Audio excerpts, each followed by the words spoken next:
What's up, YouTube family? Before we get started, just a quick reminder, if you could like, comment, subscribe, it helps out the show so much. And now, let's enjoy the show. You can jump on a diet and lose that weight and gain it back and go on another diet, or you can heal your relationship with food, learn to understand, listen, and honor your hunger, and then have a healthy and relationship with food and actually maintain it. The SelfHype Podcast. Hello, everyone. Welcome to the SelfHype Podcast. It's your boy, Eli Vasquez, brought to you by Chobo Studios. And this week, it's all about self-love. It's all about healing. It's all about you look in the mirror and loving your damn self. But it starts with your relationship with food. Now, this episode's a little different because again, we focus on personal development here. So we have the phenomenal, amazing Samira Port, who all the way from Berlin, who was a model that struggled with binge eating, struggled with dieting, struggled with all that for almost a decade, and completely transformed her life in terms of her relationship with food and her relationship with herself, and is so much healthier and happier because of it. And now she coaches people from all over the damn world to do the same. And so we dive into self-love, we dive into relationship with food, binge eating, all that, and how to love your damn self through the process. So I'm excited to jump in. Let's get to it. Hello, everyone. Dude, this is going to be a goodie. We are with Samira Port, everyone. Freaking Samira. So let me break it down for you real quick. Samira was literally struggling for 9 years with overeating, chronic dieting, food guilt, and she healed her damn self and took it the next step forward and is now healing and helping others when it comes to their relationship with not only food, but them damn selves since 2021. She's literally been helping women all over the world from these digital streets and her coaching services. I am so happy to dive into this. Samira Port, welcome to the SelfHype Podcast. Appreciate it. No, thank you so much for having me. Thank you so much. Yes. So I just want to build some context really quick because how we know each other. Samira, she's like my TikTok Yoda. She is like my older cousin who's been in these streets, these TikTok streets, and saw value in me very early on when I didn't even know what the hell I was doing. And she's like, oh, you should do this, that, and the other. I'm like, oh my God, miss. Over 600,000 followers and helping people with their relationship with food all over the world. Yes, I will listen to you. And we start sharing messages and getting to know each other's stories a little more and kind of supporting each other through the process. And I really wanted to connect with you because your content's beautiful. All her links are going to be in the bio. You're like this beautiful cup of tea next to my favorite food, and I'm eating it and sipping the tea without guilt and loving myself through the process. So I buy tea and my chicken wings, and I'm just like, oh yeah, I'm loving myself. But I really want to focus so much. I want to hear your story, but I really want to focus on like really self-love, like really like that journey of really going through it and the ups and downs that you had to go through, and now and how you turn that into helping others. So let's go back in time a little bit. Mm-hmm. So the 9 years that you were struggling, do you think, like, was there something, like, let's start from the beginning. Like, what do you think prompted or created that era of struggle when it comes to food and stuff? Or you can start anywhere you want in terms of your story. Definitely my job back then. I started modeling. And I never had I was always like a very confident teenager. I never was on a diet or anything like that. That's why I'm saying basically anyone can fall into it. You know, I was a very confident young woman. And then I went to university, but I hated it. I didn't like what I was studying. And then I started modeling semi-professionally, and my agency wanted to send me to London because I'm from Berlin, I'm German. And I was like, yeah, that's cool. I don't want to study anymore. I want to leave Berlin. I want to move to London. I want to see the world, you know. And then I went to a few castings, but my measurement was always too big, you know? So I thought, okay, let's jump on a diet then. And I also gained a little bit of weight because I started studying and, you know, it didn't move so much anymore. Just a lot of people are going through this. Yeah. So I went on my very first diet at the age of 22, never been on a diet before. Wow. And in the beginning, it went well, but then due to modeling, I slipped into an obsession with calories. And then a few months in, I would only eat watermelon and soup. And that's it, because I wanted to lose weight. And obviously, my body wanted food at some point. And then I had my first binge attack, but I had no idea what I was doing. I just thought, shoot, you were overeating, so let's go back on that restrictive diet and even more restrictive. And that's how the cycle started. Yeah, that's how it all started in 2022 and 2012 when I was 22. Yeah. Wow. So I mean, I think it's really interesting that you didn't have any diet leading up into you getting into this industry. And I think we've seen this kind of, for people that don't know, there is so much struggle in that industry in terms of body image and kind of keeping up to a standard, right? Was there any struggles in terms of your image like before the modeling career, or was it really just being in this environment that prompted it? I'm not the biggest fan of blaming, because I was 22 already, I was not a 14-year-old young girl or something. Like, it was my decision to stay in there. I could have just said, I'm out, doesn't work for me. Yeah. The requirements are unrealistic, I'm going to go. But like most women, they want to do that job. So they're trying to get there, to those unrealistic measurements. But no, before that, I never struggled. I was always like, I'm very blessed. I was born, like, I was too skinny when I was like a little kid. And then I, became a woman. It was all good. I was confident. And it was purely because of that, because I wanted a different job. But then the thing was, like, that got me in there, but it didn't keep me in there. Like, I don't know, 2 years later, I quit modeling, but I would still continue to obsess over food. And I just had a completely broken relationship with food, so I had no idea to eat normally. I always say it's like a relationship, it's perfect that we're talking about. Like, you do not communicate in a relationship, there is no chance for it to work out, and that was the same with my body. Like, for months and then years, I would ignore my inner fullness and hunger cues and my appetite, and I would follow external rules like no food p.m. and don't eat the sweets and that and da-da-da. So for months and years, I would ignore that. And obviously that broke the relationship, just like a romantic relationship. Wow. Said you have to communicate with your body as you do have to communicate with your partner to make it work. Oof. Yeah. I hope everyone hears that. You were literally and figuratively breadcrumbing yourself. Like, you were eating just these little bits when you really needed more, which is such a beautiful analogy in terms of like listening to your body, having conversation with it and understanding. So, and just so everyone knows, just because, I'm sure someone's hearing this and saying, okay, they're writing down, okay, soup and, just eat soup and watermelon and then I'm going to lose weight. No, people, this is not what we're talking about. But with that said, there's a lot of common misconceptions in terms of food and diet and all that. Like, there's so much information out there and you very much hit on a lot. So like, when you saw yourself, started struggling through this relationship, like, when did it flip? When did it switch? When was there finally the breaking point where it's like, I have to do something different and I have to start listening to my body?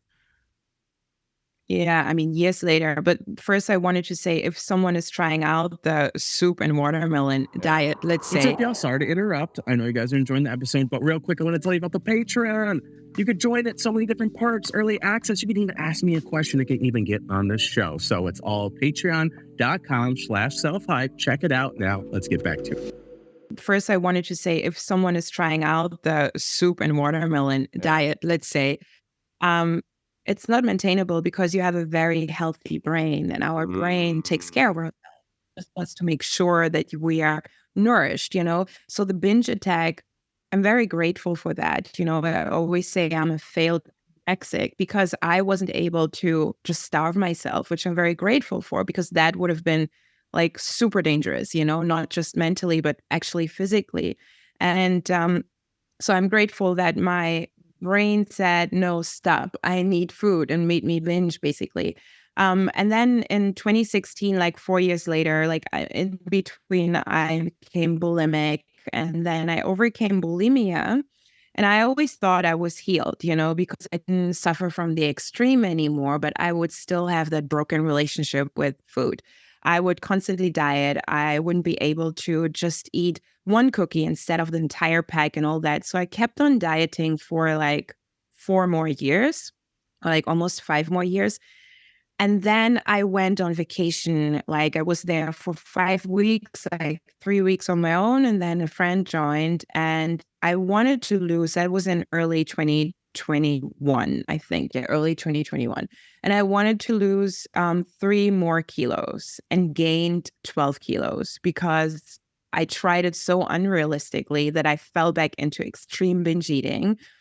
And that's when I realized when I gained so much weight in such a short amount of time, it wasn't too much about the looks. It was more like it's like almost 25 pounds, in like 5 weeks. It was like, wow, like how did that happen?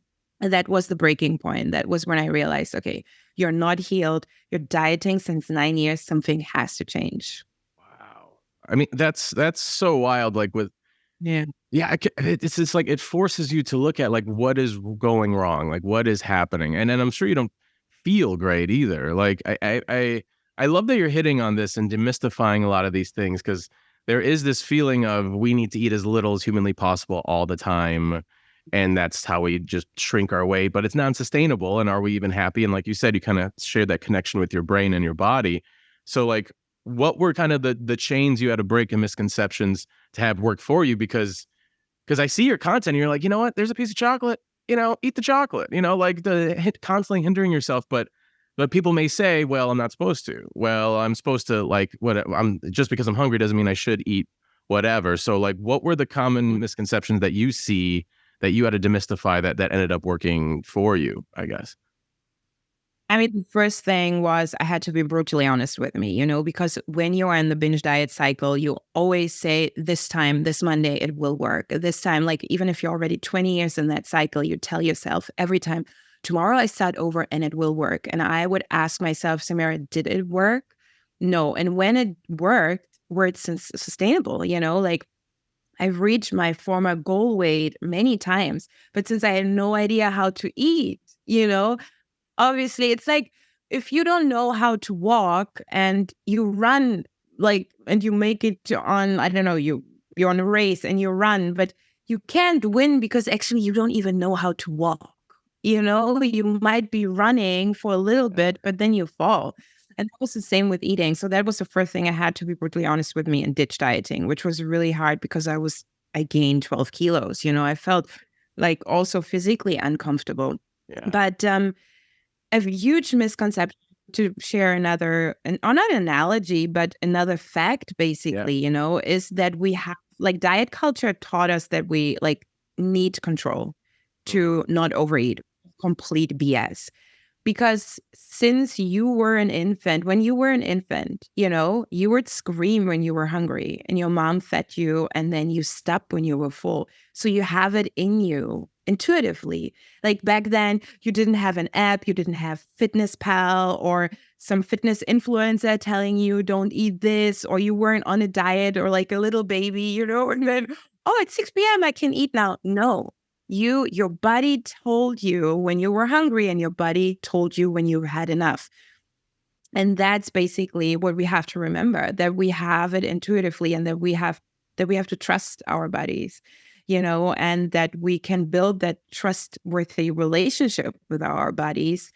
And same with a romantic relationship. And then the next thing is to realize that it's also very common on the internet that you only eat to nourish your body.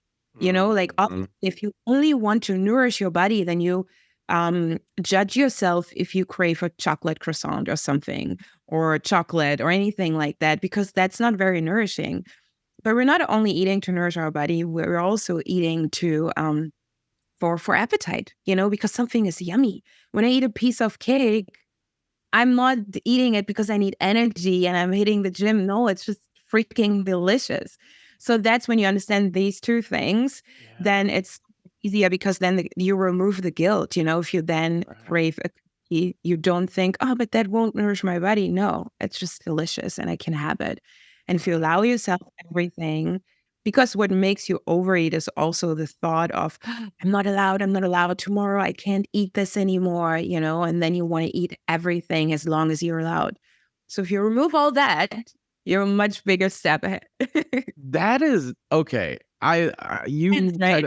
You blew my mind on that one, where it's like and that makes so much sense, where it's like, okay, if this is my window to just cheat now because I had that piece of chocolate. I'm going to eat all the chocolate in my freaking cabinet just because I had that cheesecake. I might as well eat the whole cheesecake because, I did it. So might as well, and see what you mean of like just overindulgence versus have that slice, when you want to have that slice. But as long as you stay the course.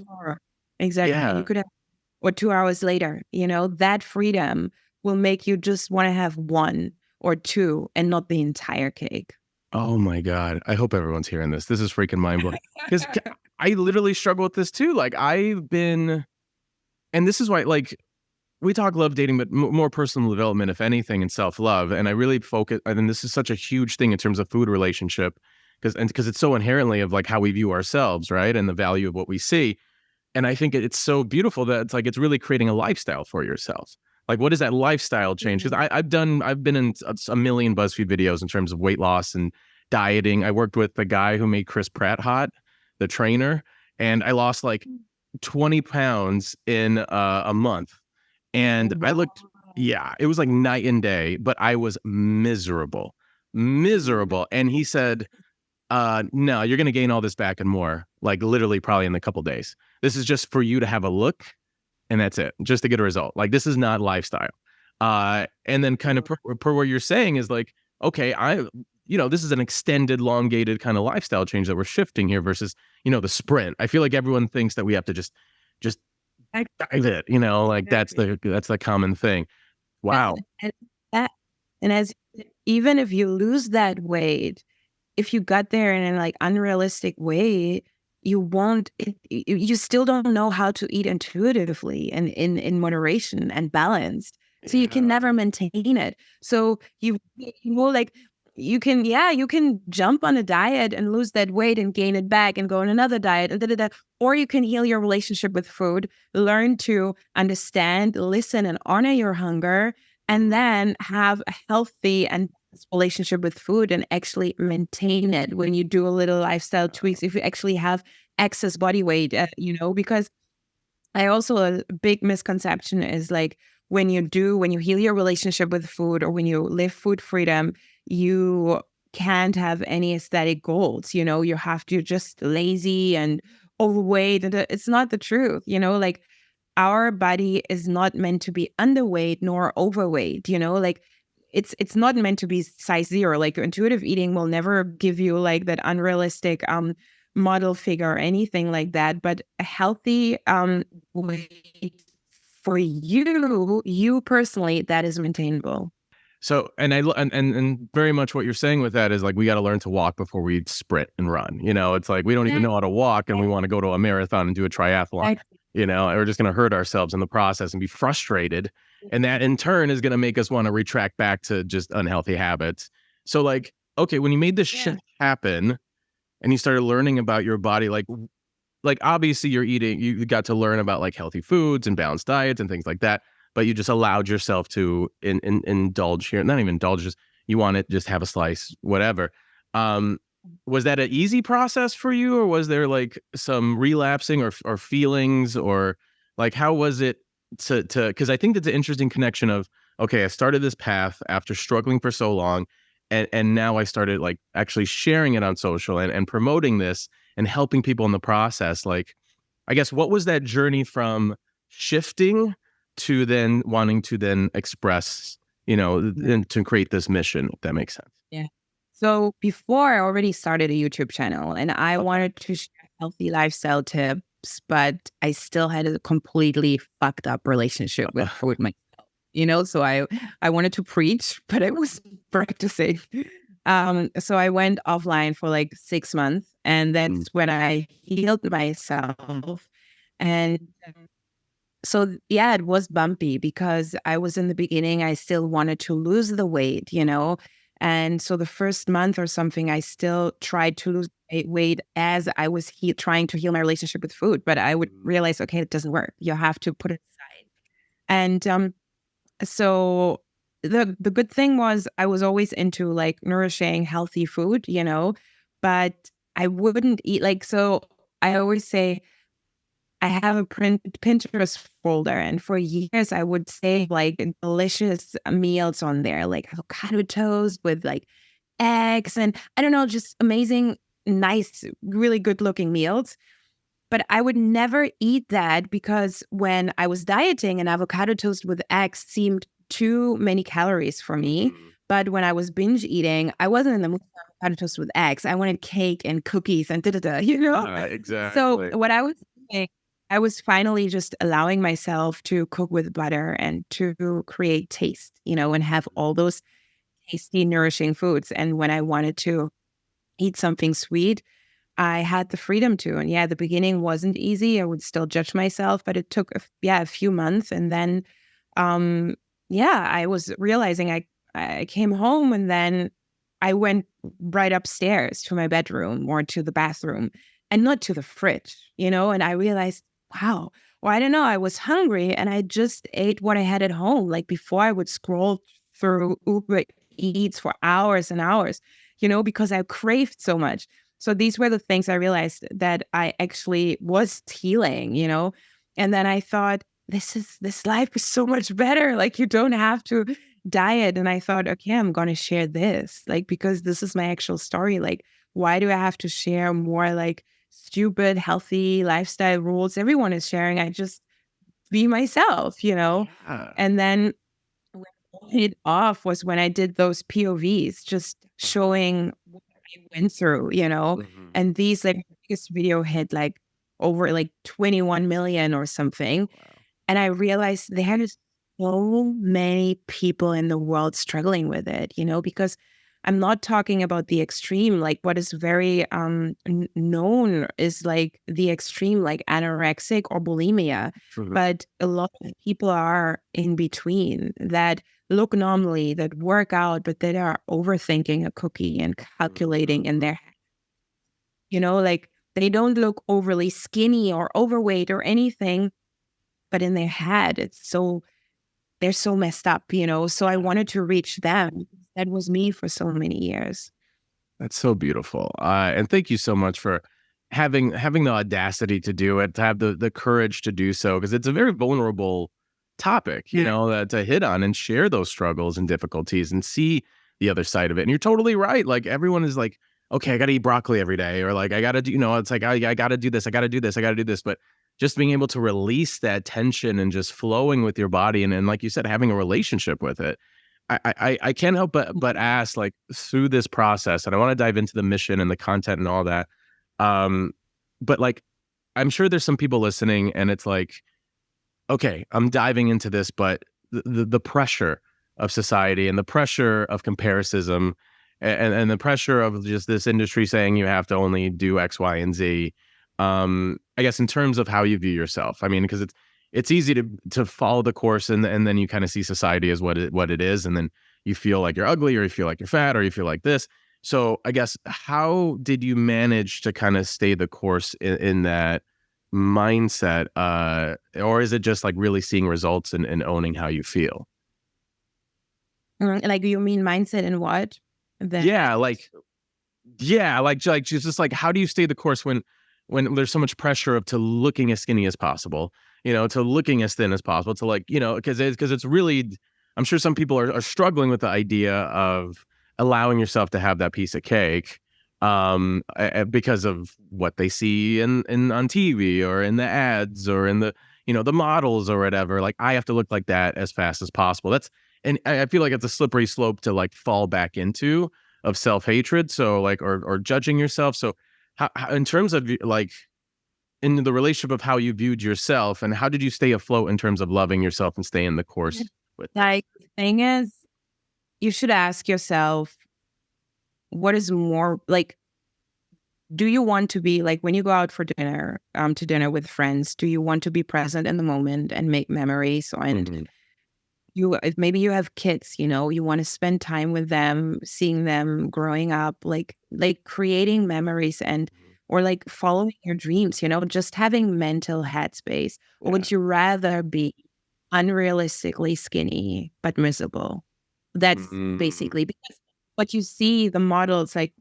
So the first thing, like, What's up, y'all? Sorry to interrupt. I know you guys are enjoying the episode, but real quick, I want to tell you about the Patreon. You could join it, so many different perks, early access. You can even ask me a question that can even get on this show. So it's all patreon.com/selfhype. Check it out now. Let's get back to it. So the first thing, like, you see like these unrealistic, let's say, I don't know, when Bella Hadid lost another 10 kilos or something. That's not realistic. Like, she's not either, most likely. I don't know her personally, but or other models, like there are so many models now on YouTube sharing their stories. They've gained 10, 15 kilos and they have like normal bodies, like maintainable bodies. But back then they would starve themselves. They wouldn't get on their period. So even if you get there, it's like wanting to fly. You will never be able to fly. And I can't even say more than sometimes, I'm German. I'm very blunt. I can be very blunt and straightforward. But sometimes you just have to give yourself, like, not a slap, but, you can wish to fly, but it will just never happen. So same way you can wish to be underweight, but it will never be sustainable. Maybe you manage to stay there, but not in a healthy way. You won't have a social life. You won't be happy. You will constantly be in your mind calculating calories. You'll be exhausted. You will be weak.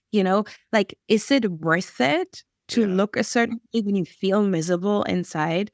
So that's the thing. But then the other thing is also, I personally think that we have two extremes these days. Like, if extreme, you're good, but strive to be just you. And if that is normal or average, that's okay. Like, now they're praising like super skinny women, but on the other side as well, like if someone is super overweight, they're praising them as well. Like, but you don't have to be an extreme to be seen or heard. Like, it's all about personality and how you treat others. It's not only, that's how I think, it's not only about yourself, but how you treat others as well.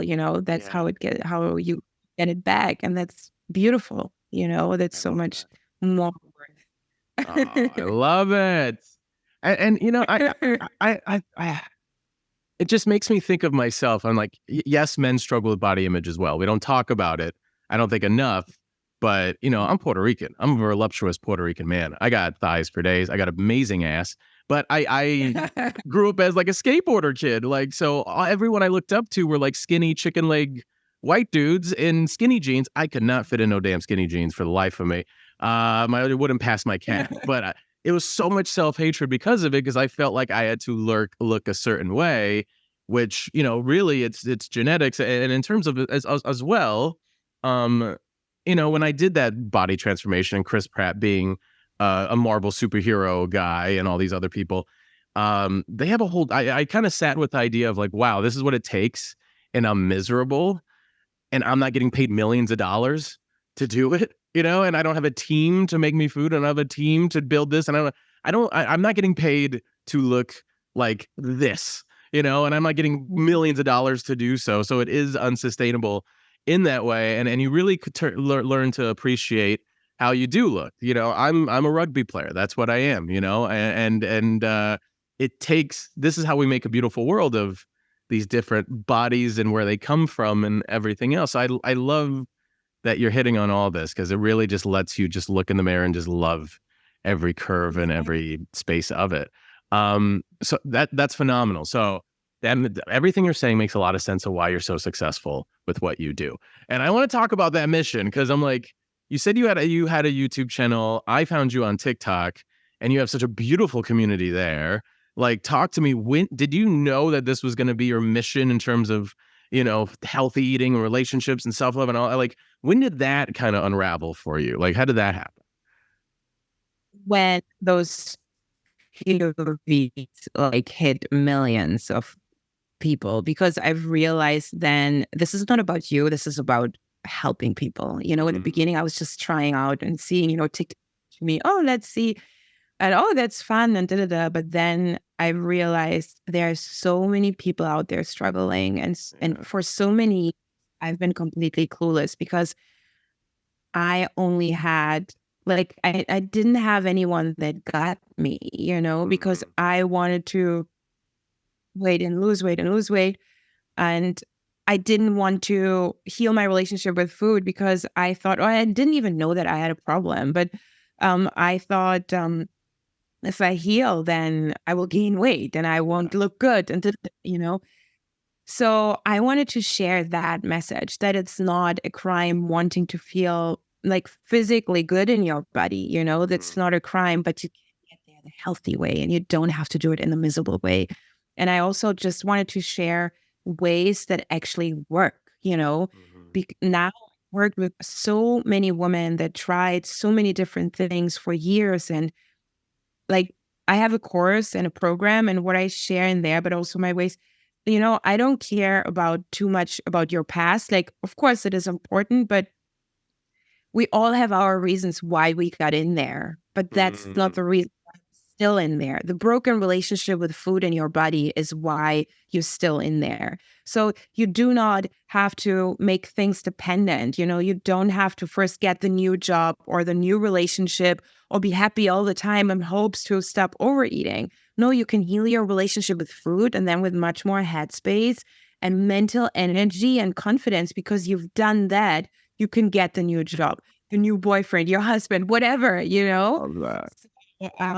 That's what I wanted to share because my approach is a bit different. And I just realized I just want to help people. So that's when I've seen how many, like the comments, like you see how many people are in the world that struggle with the exact same thing.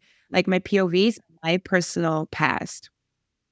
And see, oh my God, I feel exactly like that. And like having 50,000 comments of people saying, yes, I agree. I feel like this every night. It's like, wow, you were not alone. There's so many. So what I wanted to create is a safe space, like you don't have to suffer from one extreme in order to get help. You can get help here. You don't have to be super skinny or overly or overweight. You can look normal but struggle and still get help. It's fine. You don't have that. Wow. And I'm so glad you're in this space because I think so many people need it. And that's really I wanted to bring you on because it's such a pivotal, important part of it. Because like you said, it's like we have this thing where it's like, oh, I have to first get the man, I have to first get the career, I have to first get this, and then I'll focus on me. It's like, no, focus on you.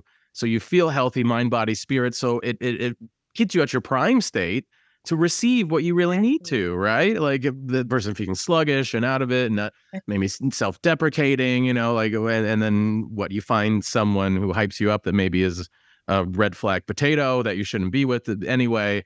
But you feeling good and looking in the mirror and loving your damn self, you're probably going to look past that potato and find someone who you really need. So I love that you hit on that because I love that you focus on the self. So in terms of like, oh, what was that? Otherwise, you make it dependent, and if that person breaks up with you, just fall into old patterns. But you first have to heal yourself, and then you can deal with difficulties much better, and challenges and everything. Oh, you know what? I love that you said that because if you build this lifestyle and sustainable relationship with food, post breakup, you're not going to super binge. You'll have your ice cream, but you have a lifestyle set for yourself to get back on track because you're not going to gain the 30 pounds post breakup and then you're just beating yourself up. You're quicker with that revenge body more than ever because of it, because you have this healthy relationship with yourself and food and dieting and all that. Damn. Okay. We got to do a collab course. This is good. Like post breakup body. Ooh, that's something there. That'd be okay. This is good. So in terms of your coaching and working with clients, what has been your approach? So how do you get them started to how, what to the initial result you want to be? So kind of a quick rundown of just how do you approach someone who's coming with you with these struggles, and how do you kind of walk them through that process? And what have been some, results that you've had with the people that you worked with? Mhm. I had amazing results. And it's so like, I love everything about what I'm doing, but getting those messages or emails, like months later, them telling me, Samira, for the first time, like one woman messaged me, she was in her 40s already. And she was like, for the first time in almost 20 years, I enjoyed my summer, not Wow. overthinking, not dieting. Like, or other people, like I have my life back, like just these Wow. things, like told me she woke up, she used to wake up, she wanted to sleep as long as possible because she didn't want to experience the day because she was scared that she will then eat more. And now she wakes up early, super excited for the what the day has, like just being living again, And then what I also think, I always think of it like a beautiful butterfly effect. When I help someone healing their relationship with food, they have energy again and mental space and everything. Maybe what they're doing, they can then help someone else, and that's like a beautiful butterfly effect. When you help someone, they can help someone. Da, da, da, da, da. We just make people make each other better. Um, but how do I approach that? So the first thing is that you have to change your mindset, like mindset work, like you have to change your mindset around unrealistic dieting, goal weights, but also how you see food. Like, as I just explained, that we're not just eating to nourish our bodies, but also for appetite, or sometimes even emotionally, which happens once a year after a breakup. It's fine to eat like an entire thingy of ice cream, but not every day. And when you feel guilty afterwards, like that's the problem. Like even if you overeat, but you don't feel guilty and it was just super delicious, it's fine. But as soon as the guilt kicks in, then there's a problem which needs to be fixed.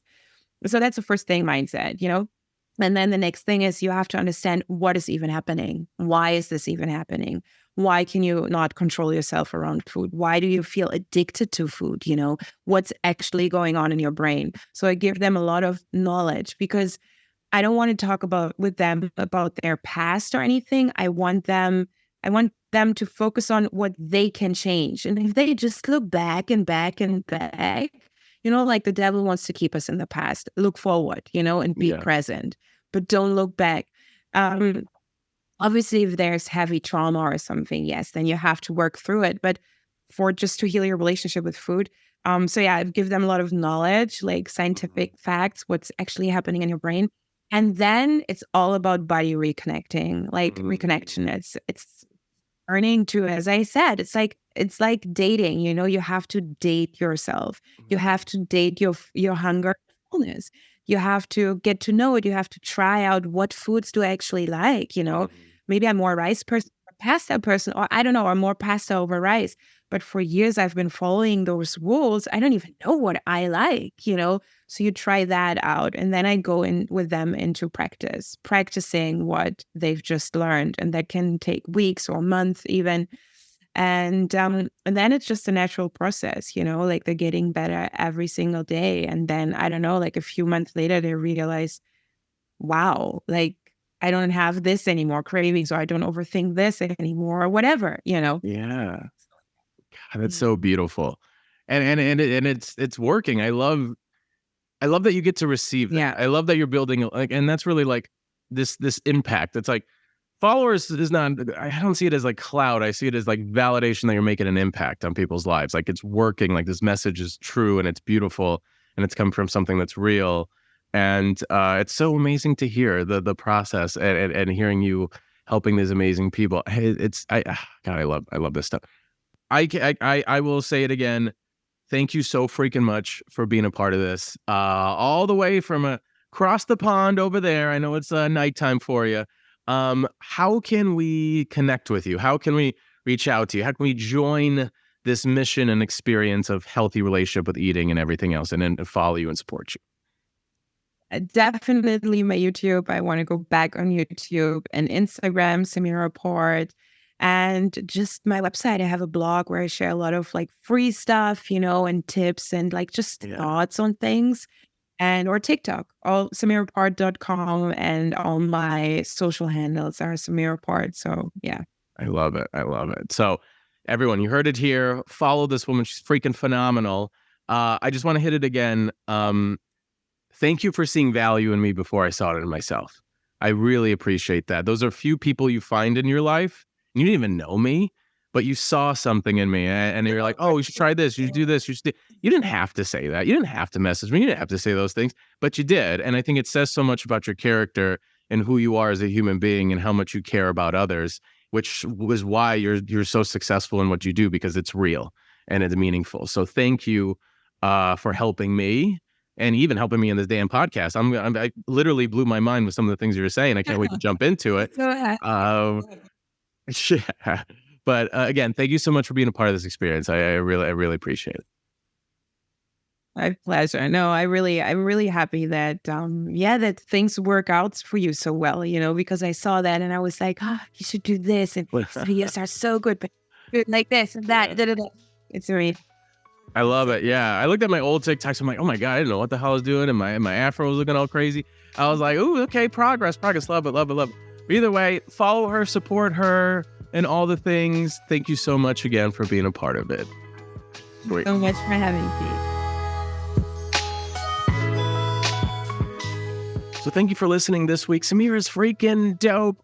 I'm like mind blown, and I can't wait to just have one piece of chocolate and do that every night and still love my damn self and feel good and reach my goals. So if you love her, you want to learn more, link in the bio. If you love the show, join the Patreon. We have so many goodies. We have all that. So many good things. Me and Chobo Studios, Chobo Show, we dove in to give you the best Patreon experience ever. It's a cup of coffee a month. That's how much it is. And this is what keeps the show going and keeps the lights on. So if you're liking it, check it out. Thank you, Patreon community, for who was part of it. And if you dig the show, give us a great review in these digital streets. It helps out so much. If you want to work with coaching, you want to work with your boy, jump in, link in bio too. All the links are in the bio. What are you wasting time for? But again, thank you all so much. I do this intentionally. I do this with all the best heart and truth that I possibly can be. And by you listening and receiving it means the world. And so if you are really vibing with it, and I'm being my most authentic, and you're being your most authentic, then we're kind of digital homies and we never even met. So if you're feeling what I'm feeling, we would vibe if we got mimosas on a Sunday brunch. But with that said, thank you all so much for being a part of the show, listening, and I will see you next week. The SelfHype Podcast.